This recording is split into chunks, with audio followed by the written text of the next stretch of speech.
Hello, I have no idea if this selfie's gonna work. It's been a while. Anyway, hi, I'm Jody Beck. I'm so glad to come to you again, this time from Eastern Pennsylvania. The last time we did videos, they were professionally done, not by me, and they were done in Rhode Island before we left. So 3 years later, I decided to send some new video. And this is a short arm quilting system that I bought many years ago in Arizona.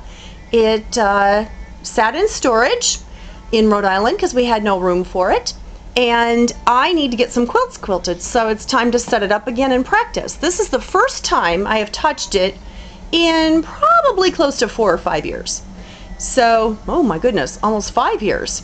So I wanted to give you some tips that I learned when I was doing it, and I am remembering as I go. And a few of them, I did buy these new clips right before we moved from Arizona. Never used them till today.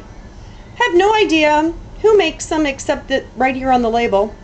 Looks like quiltersparadise.com, Crip Light Clamp. Anyway, there's a set of 2 of them, and they attach to the ends. These were the best clamps that I have found.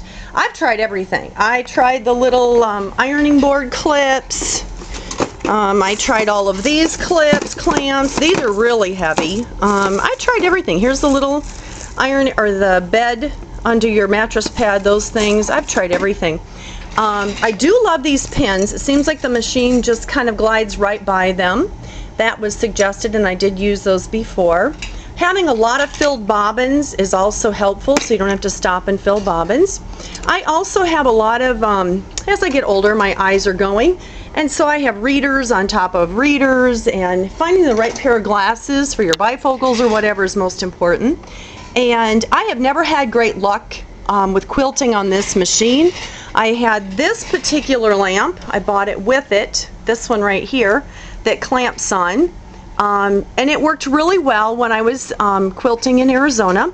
Then I got the little Mighty Bright, I think that's what it is, and it just sits on both of my machines. I have the holder for that, and I love it, but it's very spot friendly. I also had my husband put in a couple of lights. There was one here, but I really needed another one. So that has been helpful to give me plenty of light. The other thing that I found is I'm doing the best that I can with what I got, so just keep that in mind. I would love to have a long arm, but God hasn't dropped that out of the sky yet. And what I found, I was actually quilting with polycore thread, which the long arm quilters had recommended to me when I was in Arizona, and I bought a ton of it. And let me see if I can find it. This tower was very helpful to me when I was quilting in Arizona, and this would be, oh, permacore. I don't know if you can see it, but I was using the permacore thread. It's supposed to be really good. It's polyester, won't break.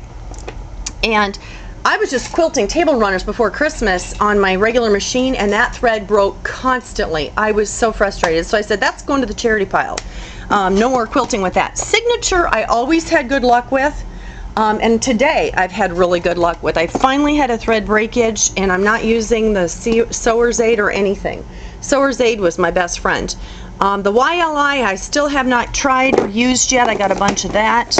I've always had good luck with the signature on the variegated. I love King Tut, absolutely love it. So those are just some tips and hints. Can't think of anything else. Having a good needle. I know this time I finally gave up, and I just had 116 needle in there. Seems to work the best. So anyway, and the other thing that I found that helps is to have a pair of scissors around my neck all the time.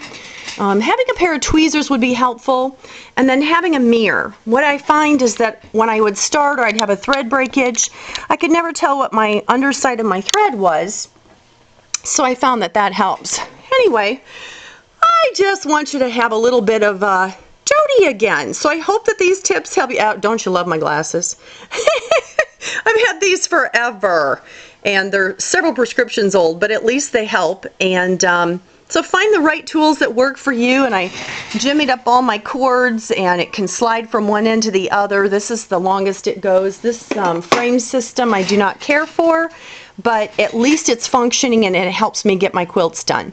Anyway, I hope you guys are having a great Christmas and New Year's, and have a blessed 2014. Take care. Bye.